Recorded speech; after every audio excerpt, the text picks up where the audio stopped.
안녕하세요. 김상철 목사입니다.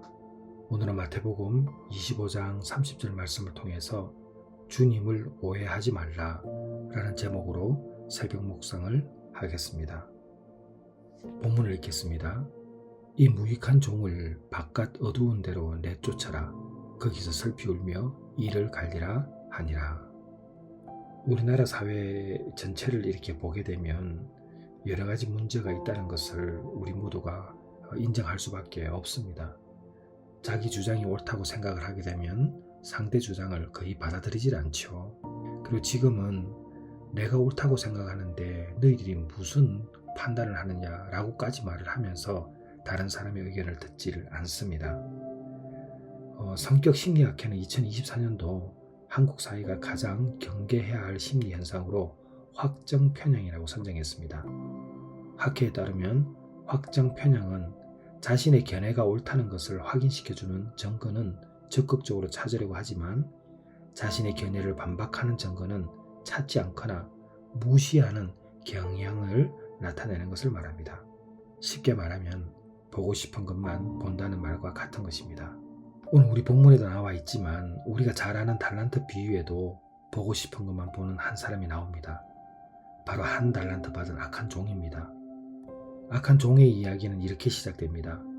주인에게 3명의 종이 있었고 어느 날 주인은 종들에게 각각 1달란트, 2달란트, 5달란트를 주고 멀리 떠났습니다. 주인이 떠나 있는 동안 2명은 열심히 일을 하여서 각각 5달란트와 2달란트를 2배로 불립니다. 그런데 1달란트를 받은 종은 돈을 땅에 묻어두었죠. 결국 이 일로 돈을 땅에 묻어둔 종은 주인에게 야단을 맞습니다. 그런데 주인이 악한 종을 혼내는 대목을 보게 되면 주인의 마음을 우리가 알 수 있습니다. 뭐라고 그러냐면 악하고 게으른 종아, 나는 심지 않은 데서 거두고 해치지 않은 데서 모으는 줄로 내가 알았느냐, 이 구절입니다. 특히 내가 알았느냐는 부분은 자세히 볼 필요가 있는데 한글 성경에는 물음표가 없지만 영어 성경에는 이 부분에 물음표가 있습니다. 다시 말해서 내가 알기는 하느냐 묻는 거죠. 내가 뭔가를 오해했구나, 이 말씀입니다. 종은 주인의 말을 오해했습니다. 자기 마음대로 주인의 뜻을 판단하고 믿어버린 것입니다. 그런데 이런 오해는 우리도 많이 하고 있습니다.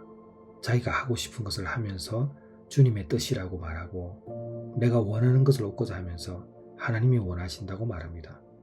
일이 잘못되면 자기 뜻대로 해놓고서는 하나님은 없다라고 외치는 모습도 있습니다. 그렇다면 어떻게 이 악한 종과 같은 실수를 저지르지 않을까요? 다른 것 아닙니다. 하나님을 오해해서는 안 됩니다. 너무나 오해한 이 한 사람에게 어떻게 기록되어 있습니까? 성경은 이 무익한 종을 바깥 어두운 데로 내쫓아라. 거기서 슬피 울며 이를 갈리라 하니라. 사랑하는 성도 여러분, 우리가 어떠한 일을 하다가 잘못할 수 있습니다. 그 잘못하면 반드시 회개해야죠. 그러면 말로만 회개하면 되겠습니까? 회개한 이후에 근신의 기간도 보내야 합니다. 레위기 16장에 보게 되면 속죄일에 대해서 설명하고 있습니다. 이날은 이스라엘 백성이 자신들의 죄를 회개하고 하나님께 속죄하기 위해서 아주 중요한 날로 여겼습니다. 제사장이 염소를 2마리 선택해서 하나는 하나님께 제물로 바치고 다른 하나는 아사젤 염소로 보내져서 사람들의 죄를 지고 사막으로 떠나게 하는 모습이 나옵니다. 이 과정은 이스라엘 백성이 자신의 죄를 인식하고 회개하는 시간을 갖는 것을 의미하기도 한답니다. 우리는 잘못을 하게 되면 회개하면 그냥 끝이다 해서 그냥 없는 일처럼 보내는데 그렇게 해서는 절대 안 됩니다. 어떤 죄에 따라서는 오랜 기간의 근신의 기간이 필요합니다. 아무리 우리가 예수를 잘 믿고 예수님께 회개하면 용서받는다 하지만 그 용서를 받은 이후에 근신의 시간이 없다면 그가 진정으로 회개한 사람일까요? 그렇지 않습니다. 우리는 이 부분에서 하나님을 많이 오해합니다. 하나님은 우리의 죄를 용서하는 분이 맞습니다. 그러나 우리가 하나님께 속죄하기 위해서 근신하는 시간도 우리는 가져야 하는 것입니다. 제가 조금 전에 확정 편향이라고 말씀을 드렸죠. 자신의 견해를 반박하는 증거는 찾지 않거나 무시하는 경향을 말합니다. 내가 옳다는 거예요. 너희는 다 틀렸다. 사랑하는 성도 여러분, 우리는 그렇게 하지 말아야 합니다. 우리가 예수님을 사랑하는 만큼 그분이 우리를 정말로 사랑하시고 우리를 용서해 주신 그 은혜를 생각하는 만큼 우리는 지금까지 살아왔던 그 세월을 기억을 하고 주 앞에 회개하고 그리고 근신의 시간도 정결한 마음으로 말씀을 읽고 기도하면서 다른 사람을 돕고 예수의 제자로 살아가면서 하나님께 더 한 걸음 더 나아가는 그러한 그리스도인이 되어야 할 것입니다. 믿음의 오해가 생기면 확정 편향을 갖게 됩니다. 하나님을 오해하게 됩니다. 자신의 생각을 하나님의 생각이냐 오해하고 자신의 주장을 하나님의 뜻이냐 오해합니다.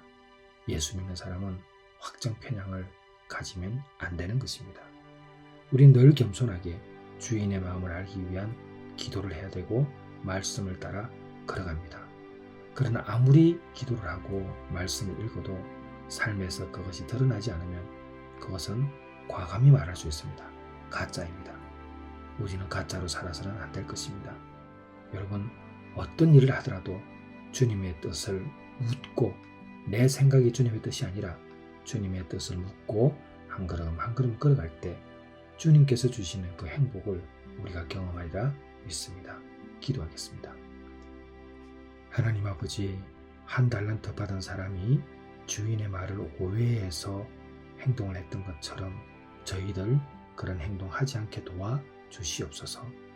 내 생각을 하나님의 뜻이라고 호도하지 아니하고 분명한 믿음의 사람으로 결정하며 나아갈 수 있도록 도와 주시옵소서. 하나님, 이 시대가 아무리 자신만을 위해서 살아가는 시대라고 말을 하고 있지만 우리가 그렇게 살아서는 안 되는 줄 믿습니다. 하나님, 저희가 예수 믿는 사람으로서 한쪽에 마음만 두고 살아가는 사람이 아니라 모두의 마음을 두고 살아갈 수 있는 저희들 되게 하여 주시옵소서. 예수님의 이름으로 기도드렸사옵나이다. 아멘.